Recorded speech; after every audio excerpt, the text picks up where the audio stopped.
এই আঁশগুলো ছাড়ানো যায় না, বুঝলে? বটি দিয়ে ভালো ওঠে না, দিয়ে তার জন্য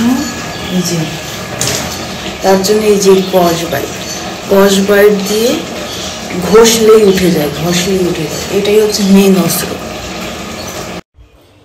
এইভাবে ঘষে ঘষে ঘষে ঘষে আঁশগুলো তুলে ফেললাম। এখন সাইজ করে কেটে ধুয়ে নেব। কি রান্না করবা? কি রান্না? এই বিভিন্ন রকমের সবজি দিয়ে, ডালের বড়া দিয়ে, কলার ডালের বড়া দিয়ে আমি শাক ভাজি করবো। ওটা কি? মাছ দিয়ে তেল ঝাল করবো। ডালের বড়া দিয়ে শীতে সবজি দিয়ে নিরামিষ ভালোই লাগে বলো? মানে খুবই ভালো।